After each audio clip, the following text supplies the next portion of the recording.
আসসালামু আলাইকুম রহমতুল্লাহি ওয়া বারাকাতুহু। হ্যালো ভিউয়ার্স, সকলে কেমন আছেন? আজ আমি আপনাদের জন্য আরেকটি নতুন টপিকস নিয়ে উপস্থিত হয়েছি। আজকে আপনাদের সামনে শুরু থেকে শেষ পর্যন্ত আজকের টপিকসটি অবলোকন করবেন, টেস্ট করবেন। তাহলে আজকের টপিকস থেকে অনেক কিছু জানতে পারবেন। আজকে Redmi 13C নিয়ে কথা বলবো। আজকে একটি ইন্টারন্যাশনাল ব্র্যান্ড Redmi 13C।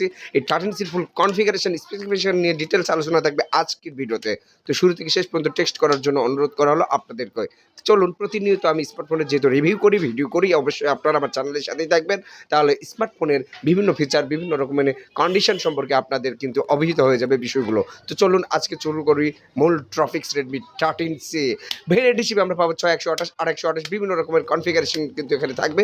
আর 5000 ব্যাটারি ক্যাপাসিটি হওয়ার পরেও সেটি এত সুন্দর পাতলা এবং কালার কম্বিনেশনের দিক থেকেও কিন্তু গ্রিন কালারটা চোখে পড়ার মতো একটা কালার। 5000 ব্যাটারি ব্যাকআপ কিন্তু এখানে হেলথ হিসেবে কিন্তু দেওয়া রয়েছে ভিউয়ার্স। আর 18 ওয়াটের ফাস্ট চার্জার কিন্তু এখানে টাইপ সি কেবল হিসেবে কিন্তু সেট আপ করা হয়েছে। ওভারঅল ব্যাটারি ব্যাকআপ সবকিছু কিন্তু ওভারঅল কিন্তু ভালো লেগেছে। আর ক্যামেরা ডিসপ্লেশন রেজলিউশন এই বিষয়গুলো থাকবে আজকের ভিডিওতে। তো ডিসপ্লে সেকশন হিসেবে আমরা পাবো কত জানেন? 6.74 ইঞ্চি কিন্তু এখানে এইচডি প্লাস কিন্তু প্রোটেকশন কিন্তু ডিসপ্লে কিন্তু আমরা পেয়ে যাচ্ছি।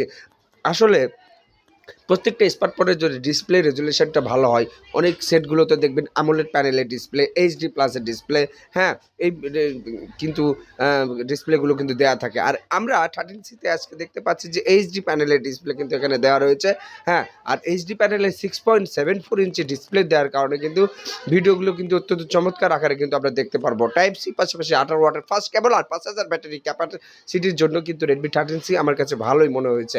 আপনাদের কেমন মনে হচ্ছে এ ব্যাপারে কিন্তু অভিমত বা বিভিন্ন রকমের পরামর্শ আমাকে কিন্তু ব্যক্ত করাবেন। আমি এই বিষয়টা আমি জানি যে আপনারা অবশ্যই আমার চ্যানেলের সাথে থাকবেন। আরেকটা বিষয় হচ্ছে যে এখানে ক্যামেরার মেগাপিক্সেল হিসেবে 50 মেগাপিক্সেলের কিন্তু ট্রিপল ক্যামেরা সেটআপ কিন্তু এখানে আমরা দেখতে পাচ্ছি। আর আরেকটা যে বিষয়টা আমরা দেখতে পাচ্ছি এখানে অ্যান্ড্রয়েড লেভেল রেটিং হিসেবে কিন্তু লেভেল হিসেবে কিন্তু 13 করেছে। অ্যান্ড্রয়েড 13 লেভেলের কারণে কিন্তু এই সেটটি কিন্তু আরও সুন্দর, আরও চমৎকার কিন্তু ফাস্টলি কিন্তু আপনাদের কিন্তু পারফরমেন্স প্রদান করবে। 6GB কিন্তু এখানে ভার্চুয়াল RAM রয়েছে। যে র্যামটা এখানে দেওয়া রয়েছে 6GBর সাথে 6GB বাড়াতে পারবেন, 8GBর সাথে 6GB বাড়াতে পারবেন।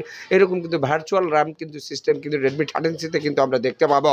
আরেকটা যেটা বৈশিষ্ট্য আমরা দেখতে পাবো যে এই সেটটির প্রসেসরের দিকটা যদি আমরা বিবেচনা করি, অক্টাকোর প্রসেসর কিন্তু এখানে বিল্ড আপ করা হয়েছে। অক্টাকোর প্রসেসরটা কিন্তু আসলেই ভালো। আর 90 হার্টজের কিন্তু রিফ্রেশিং কিন্তু এখানে থাকবে।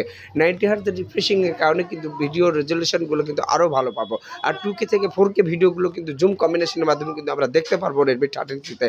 ওভারঅল Redmi 13C আমার কাছে ভালোই মনে হয়েছে।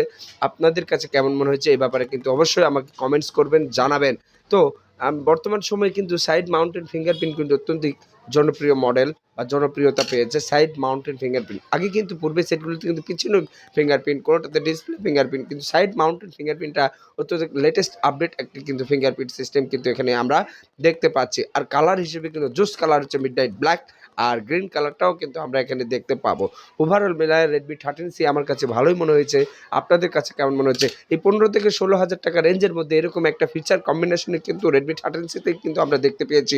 অনেক চমৎকার আমার কাছে মনে হয়েছে। আপনাদের কেমন মনে হয়েছে? এ ব্যাপারে কিন্তু অভিমত শেয়ার করবেন। আর এখন পর্যন্ত এই ধরনের স্মার্টফোনের চ্যানেল যারা সাবস্ক্রাইব করেন নাই, প্লিজ চ্যানেলটিকে সাবস্ক্রাইব করে বেল আইকনটি বাজিয়ে আমার পাশে থাকবেন। কেননা নিত্য নতুন ভিডিও কিন্তু আমি আপনাদের জন্য রিভিউ করি, তৈরি করি আপনাদের সুবিধার্থের জন্য। তো সকলে ভালো থাকুন, সুস্থ থাকুন। দেখা হচ্ছে পরবর্তী কোনো ভিডিও টপিকসে। সে পর্যন্ত সবাই ভালো থাকুন। আসসালামু আলাইকুম ওয়া রাহমাতুল্লাহি ওয়া বারাকাতুহু।